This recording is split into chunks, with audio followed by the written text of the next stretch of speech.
Product provided by Nintendo. Okay, look, I know we have like a solid 2 years before the next mainline Xenoblade game. I get that, I understand it. However, if I have to keep having this ring discussion for the next 2 years, I might lose my mind. So we're just going to talk about it now. We're going to get all the discussion out there. That way in the future when people bring up the ring, I can just link this video. Today we're going to have mental catharsis, theory crafting, and a whole lot of Xenoblade Chronicles X Definitive Edition discussion. Hello everyone, I am Jmulls, and let's talk about the ending. Xenoblade Chronicles X Definitive Edition has a new epilogue, a chapter 13, but that title may be a bit deceiving because they pack in a lot of story within that singular chapter. It's broken up into 3 different arcs, and to really gloss over a lot of what happens, essentially the other faction that fought the ganglion that resulted in the destruction of Earth have showed up again.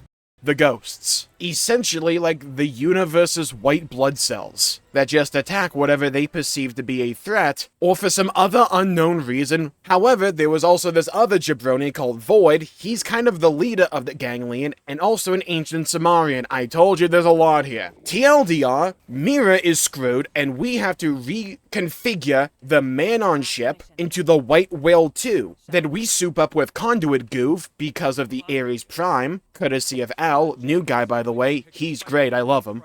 And at the end of the game, we beat the baddie, but we don't beat the ghosts. Mira gets Halo Forgeballed into absolute oblivion, we think. And our beloved cast of characters alongside all the aliens we met alongside our adventure flee from Mira to a whole new universe. Yep, I told you, a lot happens. And they find themselves at a whole new world. It looks absolutely gorgeous. It has this very noticeable and gorgeous ring around it. And wait a minute! This scene looks very familiar to the end of Future Redeemed, doesn't it? With one glaring difference. The ring. Welcome to the subject of today's video.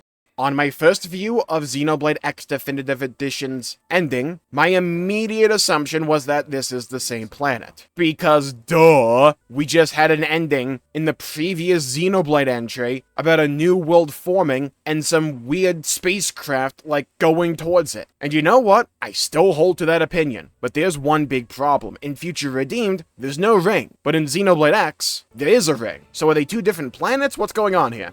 I want to asterisk this entire conversation and discussion with the following. It is still entirely possible that it is a separate planet or something along those lines. We have to wait until Xenoblade 4 to really find out more if it's even addressed there. Now, having said that, I do believe it is the same planet. Let me explain why. 1, it would be really dumb if it wasn't. 2, rings can form after a planet is, well, born, for lack of a better word. But let's get a bit more serious and really dive into this conversation. Why do I think this is the same planet?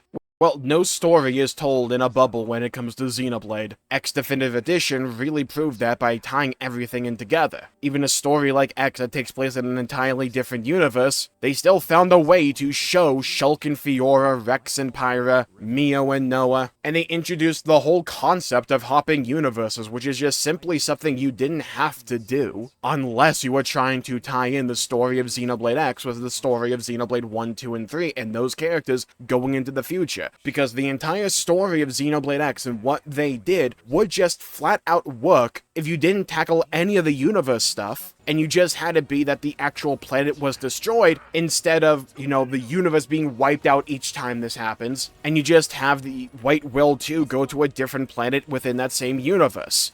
There's still plenty of story you could have told with that, but they deliberately tied in, hey, no, every time we perceive the world to be destroyed here in Xenoblade X's story, it's actually the universe being wiped out of existence, and they're hopping to a different universe. It's like you just don't tell that story, in my opinion, unless you want to bring the cast of characters from X into the same universe as Xenoblade 1, 2, and 3 to have those characters, or at least those aesthetics, and those groupings interact in some way, shape, or form in the future. Especially now with Xenoblade X Definitive Edition, like they deliberately went back to Xenoblade X, the odd man out for the longest time, to bring it back, bring it on the Switch, alongside all the other Xenoblade games, and then also tie it in together together with those other Xenoblade games by even showing characters from those other Xenoblade games. All of that was unnecessary unless you have a desire at some point in the future to have all those elements work together. Now, you could still explain it away and say, hey, well, in Xenoblade 4, it could still be the same universe, just a different planet, and maybe in Xenoblade 4, we travel to other planets, and that could explain it. Maybe the planet that the crew of X go to at the end of X Definitive Edition, maybe is in the same solar system, or is at least nearby to the planet formed at the end of Future Redeemed, and they interact in some way with space travel, maybe. Who knows? Maybe that is the direction they end up going. That's entirely possible, and that's the big asterisk for the entire video. If they do go about having these be separate planets, that's the way I think they would go about doing it. Because I think at this point, when it comes to where we are at with the story of Xenoblade overall, they are deliberately trying to tie everything together. This is a concerted effort over the course of Xenoblade 3, Future Redeemed, and now X Definitive Edition. But why do I think it's the same planet? It just makes the most sense to me. One, the actual features of the planet, at least to me, and we don't get a really good shot of this, they look rather similar. It's like only the ring that looks different. On stream, we actually dedicated a portion of a Xenoblade X stream simply to theorycrafting about this ring. And I wanted to make a list of, like, reasons, both in terms of, like, actual pieces of evidence or just overall, like, writing reasons these would be the same planet or they would be different. And the only really standout thing we could come up with to support the idea that these are separate planets is the ring. Everything else just felt kind of too flimsy, or felt more like an excuse and a coincidence than anything else. Like that previous point I mentioned, that maybe they're different planets, but they're close enough to each other where they'll interact with each other in Xenoblade 4. But let's really dive into the reasons now why I think these are the same planet, and let's explain away one thing really quickly, or not quickly, the ring. I think one of the reasons we didn't see it in Future Redeemed is simply an artistic choice. In the post-credits scene of Future Redeemed, they show the two worlds representing the world of Xenoblade 1 and 2 separating from each other, like the end of Xenoblade 3, but then coming back together and forming a brand new world. And then we get a different shot from a different camera angle that is far more zoomed in on the planet that shows a foreign object pretty much on a descent into the planet. There's a lot to pick apart here. Now, for the scene where they show the worlds being split apart, like at the end of Xenoblade 3, and then coming back together again, I think the main reason we didn't see a ring there was because it would have just looked weird. And I know that sounds kind of like an excuse, but like really think about it. The visual they were going for there was the idea of two worlds separating and then combining back into one. And if the before of these two planets separating didn't have a ring in them, because we never saw a ring to my knowledge throughout Xenoblade 1 and 2, but when they combined, there was just this weird ring that would kind of like move the focus away from what was actually going on there of the two worlds combining again into a brand new world. It would take away from that reveal and focus the attention on, well, where did this ring come from? Why is it here? But also, back to a previous point that I talked about before, rings can form after a planet is created. They're not something that like a planet is just born with, right? They can both form and also just go away over the course of a planet's life cycle. And this is where we have to go back to that conversation about the camera angles, because I kind of teased it. The first camera angle shows the worlds separating and then coming back together again. If that scene took place when the White Whale 2 was approaching, or theoretically approaching, at that point it should have had a ring. But we don't see the White Whale 2 there. But when we supposedly see it next, the camera angle is different. There could have easily have been a time skip between that planet forming and when the White Whale 2 actually gets there. Because do not get me wrong, the ring should absolutely have been there in that final shot of Future Redeemed. However, the angle's a bit interesting. It's really close to the planet and angled at such a way where if you look at the ring from the end of Xenoblade X Definitive Edition, if you put the camera right inside that ring, you would see that scene from Future Redeemed, but also you would not see the ring. It would be right outside the camera frame. This to me is the most likely explanation. It's the idea that the endings of 3, Future Redeemed, and then X Definitive Edition Chapter 13 were meant to be viewed in sequence. They are slowly slowly revealing the location, the set of Xenoblade 4. In Xenoblade 3, we see the world split apart, but a weird phenomenon happened at the very end where Noah just randomly disappears. Yes, he disappears. If it was actually just a render issue, you would just delete some random NPC, not your freaking main character. And also, the end of Xenoblade 3 is riddled with characters saying, "We will meet again." Like, that is the finale of the save screen at the very end with Mio in a journal. She's just saying, "We will meet again."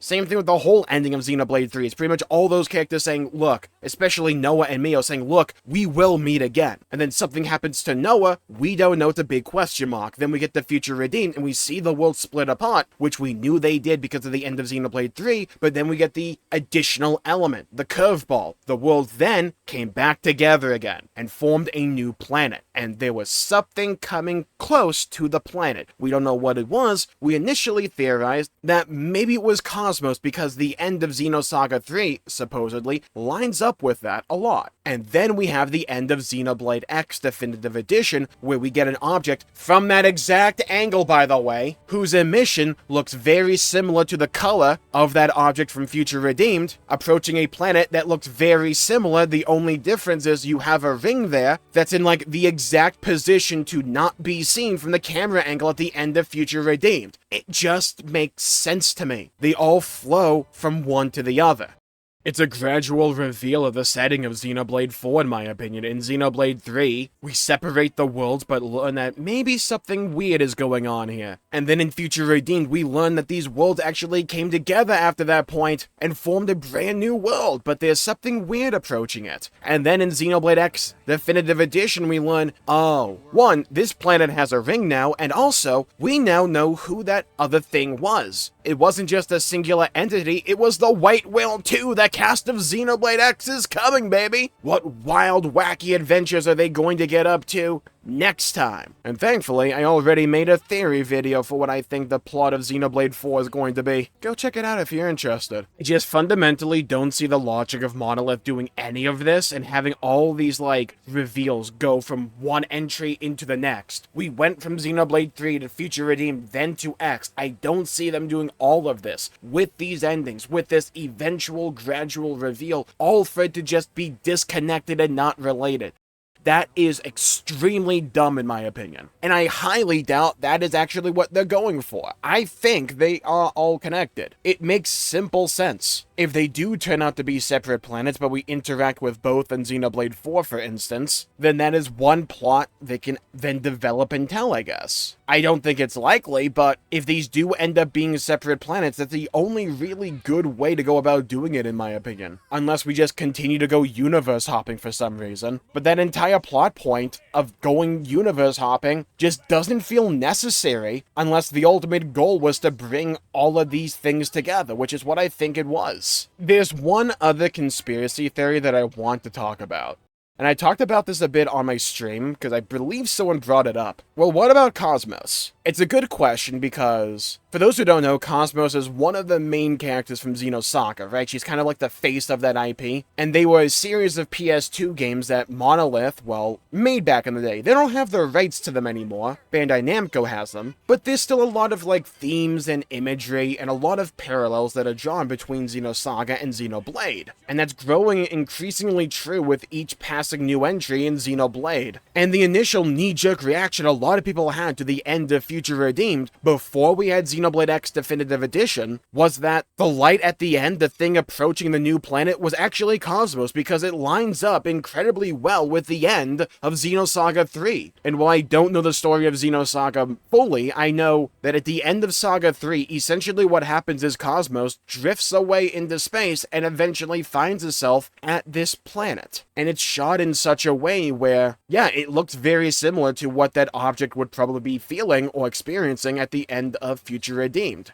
So was it Kos-Mos or the White Whale 2? I think the more likely answer at this point in time is the White Whale 2, simply because, well, yeah, they did, like, credit Bandai Namco, and even shouted out Xenosaga back with Future Redeemed. They even had Kos-Mos as an optional rare blade in Xenoblade 2. However, at the end of the day, Kos-Mos still comes from an IP Nintendo, to our knowledge, doesn't own. So what seems like the safer play? In my opinion, I think the safer play is you have that thing at the end of Future Redeemed be the cast of characters from an IP you already own, than to be a character from an IP that you don't. Now, what I think is going on here is a double meaning. I think we were initially supposed to draw that parallel to Kos-Mos. It's a nice little wink and a nudge to the story of Kos-Mos saying, yeah, she found her way to this planet. But with Xenoblade X Definitive Edition, the actual story is that it's the White Will too. And while I no longer believe that it actually was Kos-Mos, I mean, never say never, I guess. Who knows, maybe both found their way to the planet. But I think literally it's supposed to be the White Will too. But spiritually, symbolically, it's supposed to represent that point at the end of Xenosaga 3, and to be a nice little nod saying, you know what, she made it there, and we haven't forgotten. That's what I think the double meaning is. Literally, it's the White Whale too, symbolically, it's Kos-Mos. And I think with that, I'll call the video there for the day. Thank you all for tuning in, my pleasure making the video. If you enjoyed it, please leave a like and subscribe. It would really help the channel out and help support future content, and I greatly appreciate it. Stay safe, have a great day, go play some video games if you can, and as always, I'll see you all next time. Bye-bye, everybody. Until we meet again.